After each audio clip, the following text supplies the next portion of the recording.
আসসালামু আলাইকুম ওয়া রাহমাতুল্লাহি ওয়া বারাকাতুহু। লার্ন এন্ড টিচার পক্ষ থেকে জানাই স্বাগতম। আমরা আজকে সাম ফাংশন দেখব এবং সামনের কিছু ভিডিওতে ধারাবাহিকভাবে অ্যাভারেজ, মিন, ম্যাক্স এবং লিস্টেড থাকা যে ফাংশনগুলো দেখতে পাচ্ছেন, প্রায় আমি এখানে 62 ফাংশন লিস্টেড করেছি। এই ফাংশনগুলো নিয়ে আলোচনা করব। তো এত বড় লিস্ট দেখে ভয় পাওয়ার কিছু নাই। লিস্টে থাকা কিছু ফাংশন দেখে দিলে সব ফাংশনগুলো নিয়েই কাজ করতে পারবেন। চলুন কথা না বাড়িয়ে আমরা আজকে শুরু করি। সাম ফাংশনটা মূলত কি? এই সাম ফাংশন দিয়ে যোগ, বিয়োগ, গুণ, ভাগ এই চারটি অপারেশন করা হয়। তো আমরা সাম ফাংশন ব্যবহার করে যোগ, বিয়োগ, গুণ, ভাগ শিখে রিয়েল লাইফ এক্সাম্পলে যাব এবং রিয়েল লাইফ এক্সাম্পল দেখলে আপনারা বুঝতে পারবেন যে সাম ফাংশন কিভাবে কাজ করে এবং সাম ফাংশন নিয়ে আপনাদের আর কোনো সমস্যা থাকবে না। চলুন তাহলে আমরা মাইক্রোসফট এক্সেলে যাই। মাইক্রোসফট এক্সেলে আমি মাইক্রোসফট এক্সেল ওপেন করে রাখছি। সাম ফাংশনের আমরা যোগ আগে শিখব দুটি সেলের মাধ্যমে। আপনারা দেখতে পাচ্ছেন মাইক্রোসফট এক্সেলের এখানে প্রতিটি অনেকগুলো ঘর রয়েছে। প্রতিটি ঘরকে আমরা সেল বলবো। আমরা দেখতে পাচ্ছি এই সেলের প্রতিটি সেলের একটি করে নাম আছে।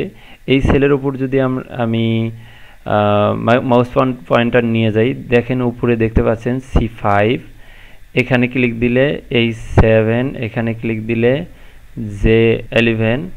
এটা কিভাবে হয়? ধরেন এখানে আমি ক্লিক দিলাম C6, এই ঘরটার নাম হলো C6, এই যে উপরে লেখা আছে C6।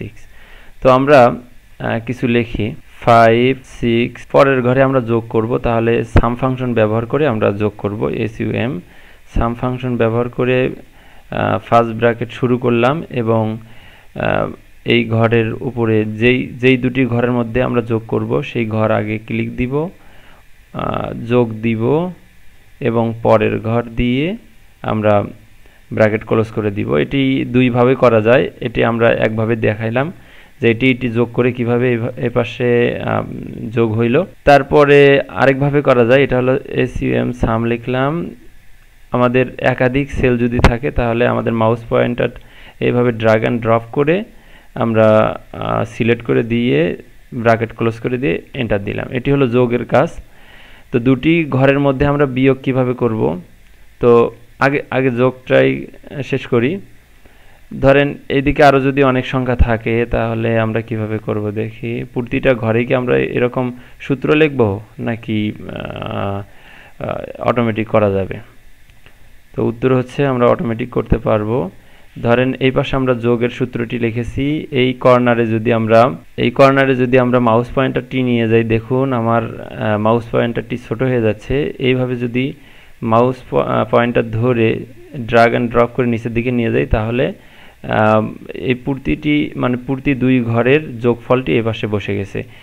এই দুই ঘরে নেই, এই কারণে এই পাশে 0 আসছে। তো এখানে যদি আমরা আবার লিখি তাহলে অটোমেটিক দেখবেন যে যোগ হয়ে যাচ্ছে। আবার এই পাশে লিখি তাহলে যোগ হয়ে যাচ্ছে।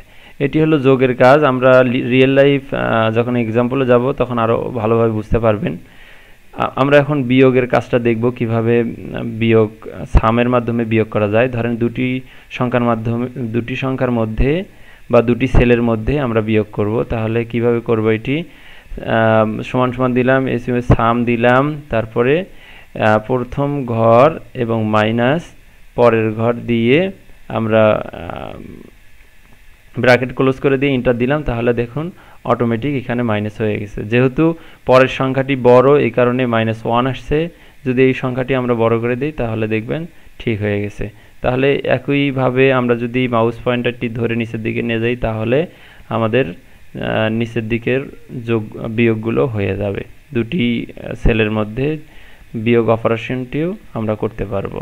তো এইভাবে বিয়োগের কাজটা আমরা দেখলাম, যোগ এবং বিয়োগের কাজটা দেখলাম। এবার আমরা দেখব ভাগ কিভাবে করা হয়। দুটি সংখ্যার মধ্যে যদি আমরা ভাগ করতে যাই তাহলে ধরেন আমরা দুটি সেলে সংখ্যা লিখলাম এবং পরের ঘরে আমরা তার ফলাফলটি লিখব। তাহলে কি করব?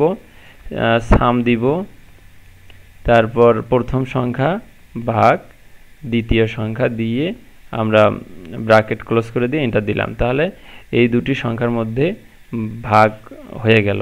আমরা একইভাবে আমার মাউস পয়েন্টারটি যদি এই কর্নার নিয়ে যায় নিচের দিকে টান দেই তাহলে অটোমেটিক চলে আসবে। যেহেতু এদিকে নাই সেহেতু এখানে এরর আসছে।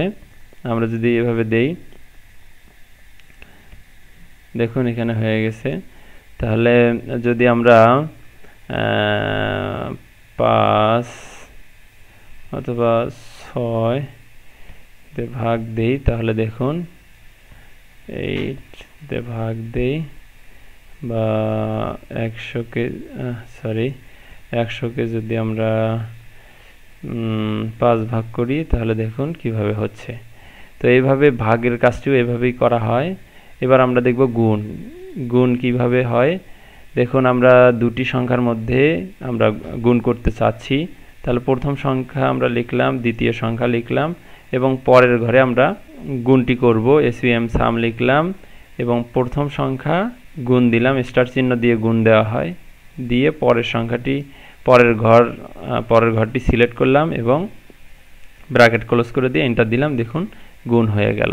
এইভাবে আমরা মাউস পয়েন্টারটি নিচে নিয়ে যখন আমার প্লাস চিহ্ন ছোট হয়ে যাবে, নিচের দিকে ড্র্যাগ অ্যান্ড ড্রপ করলাম, ওই সিস্টেম একই আমার গুণটি হয়ে যাচ্ছে। আমরা শিখলাম যোগ বিয়োগ গুণ ভাগ।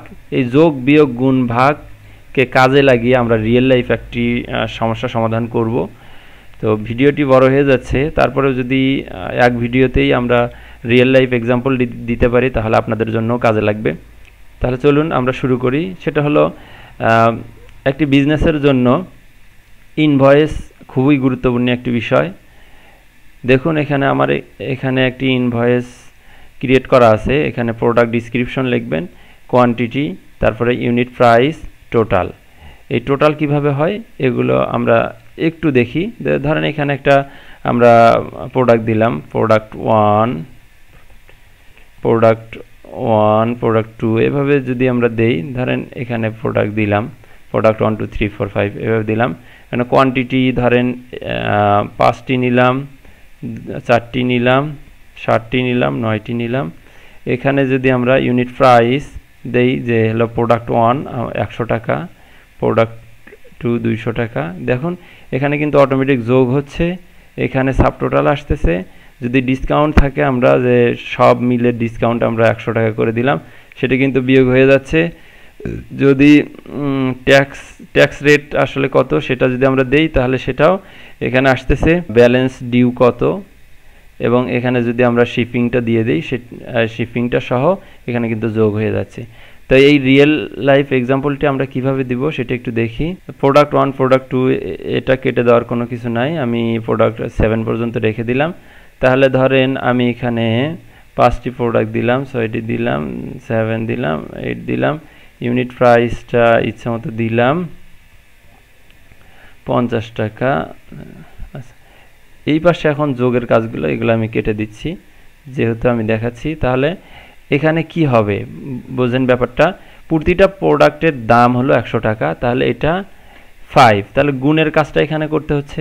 তাহলে আমরা যদি সাম ফাংশন ব্যবহার করে গুণটা করে দেই, এই সেল এবং গুণ পরের সেল, তাহলে ব্র্যাকেট ক্লোজ করে দিয়ে এন্টার দেই, তাহলে কিন্তু আমাদের হয়ে গেল 5টা প্রোডাক্ট 100 টাকা করে, তাহলে 500 টাকা হয়ে গেল। আমরা যদি এখানে ড্র্যাগ অ্যান্ড ড্রপ করে নিচের দিকে দিয়ে দিই, অটোমেটিক এখানে আমরা যদি দেই প্রোডাক্ট কয়টি নিব, 7টি নিলাম। তারপরে এখানে যদি আমরা প্রোডাক্টের মূল্যটা দিয়ে দিই, তাহলে অটোমেটিক এখানে কিন্তু এসে পড়লো। তারপরে সাব টোটাল, এগুলো আমি কেটে দিচ্ছি। এগুলো কিভাবে কাজ করে, ধরেন সাব টোটাল, তাহলে সাব টোটাল কি, মোট যোগফল। তাহলে আমরা এটি দুইভাবে করতে পারি, সেটা হলো আমি দুইভাবে দেখিয়েছি, SUM সাম, এবং প্রতিটা ঘর লিখে যোগ, মানে প্রতিটা ঘর সিলেক্ট করে যোগ দিতে হবে, পরের ঘর সিলেক্ট করে যোগ দিতে হবে। তো এটি অনেক কষ্টসাধ্য ব্যাপার, তার সাথে সহজ হয় সবগুলো সিলেক্ট করে দিয়ে আমরা ব্র্যাকেট ক্লোজ করে দিব এবং এন্টার দিব। অটোমেটিক এখান থেকে এই পর্যন্ত যতগুলো সংখ্যা আছে যোগ হয়ে এখানে নামলো। যদি ডিসকাউন্ট দেই, এখান থেকে ডিসকাউন্টে কোনো সূত্র ব্যবহার করার দরকার নেই। ধরেন আমরা 200 টাকা তাকে ডিসকাউন্ট দিলাম, তাহলে ডিসকাউন্ট বাদ দিয়ে, অর্থাৎ সাব টোটাল লেস ডিসকাউন্ট, তো ডিসকাউন্টটা সাব টোটাল থেকে বাদ যাবে। তাহলে এটা আমরা কি করতে পারি, সাম লিখে এই দুটি সংখ্যার মধ্যে বিয়োগ করতে পারি। তাহলে বিয়োগ পরের সংখ্যাটি সিলেক্ট করে ব্র্যাকেট ক্লোজ করে দিয়ে এন্টার দিলাম, তাহলে বিয়োগ হয়ে এখানে বসলো। তারপর আমরা এখানে ট্যাক্স রেট কত পার্সেন্ট ট্যাক্স রেটটা আসতে পারে, ধরেন আমি এখানে 10% দিলাম। এই পার্সেন্টটা কীভাবে নিয়ে আসবেন, এখান থেকে এই যে ফরম্যাট থেকে পার্সেন্টেজ করে দিলেই হয়ে গেল। এই যে এখানে পার্সেন্টেজ এনে করে দিলে হয়ে গেল। তারপর পার্সেন্ট টোটাল ট্যাক্স, তাহলে টোটাল ট্যাক্সটা কত আসতে পারে, তাহলে এই ঘর আর এই ঘর গুণ হবে। আমরা যদি সাম দেই, সাম এবং সাব টোটাল লেস ডিসকাউন্ট এবং গুণ ট্যাক্স রেট দিয়ে যদি আমরা ব্র্যাকেট ক্লোজ করে দিই, এন্টার দিই, দেখুন এখানে কত টাকা আসলো, টোটাল ট্যাক্সটা কত আসছে তার এই টাকার উপরে। তাহলে শিপিং চার্জ ধরেন আমরা ঢাকার ভিতরে ধরেন দিলাম যে 200 টাকা, 200 টাকা দিলাম। তাহলে কি হলো, এখানে কি হবে, তাহলে এখানে হবে হলো এই যে টোটাল ট্যাক্স, শিপিং চার্জ এবং এই যে সাব টোটাল লেস ডিসকাউন্ট, এই তিনটি যোগ করে যা হয় সেটা এখানে নামবে। ধরেন এখানে আমরা দিলাম এসিওএন সাম, প্রথমে দিলাম হলো এটা যোগ, পরের ঘর টোটাল ট্যাক্স যোগ এবং শিপিং চার্জ দিয়ে যদি আমরা ব্র্যাকেট ক্লোজ করে দিই, এন্টার দিই, তাহলে দেখুন একদম এখান থেকে মানে আমাদের ডিউ ব্যালেন্সটি কত আসলো। আমরা যদি এখানে একটি প্রোডাক্ট যোগ করি, ধরেন আমি একটি প্রোডাক্ট নিলাম, সেই প্রোডাক্টের দাম 200 টাকা, তাহলে দেখেন এখানে অটোমেটিক সেটা যোগ হয়েছে, এখানে আসছে, সেটা আবার এখানে আসছে এবং ক্যালকুলেশন হয়ে নিচে কিন্তু আমাদের এখানে যোগ হয়ে গেছে। তো আশা করি এই ভিডিওটি আপনাদের জন্য খুব উপকারে আসবে। আজ এই পর্যন্তই। আসসালামু আলাইকুম ওয়া রাহমাতুল্লাহি ওয়া বারাকাতুহু।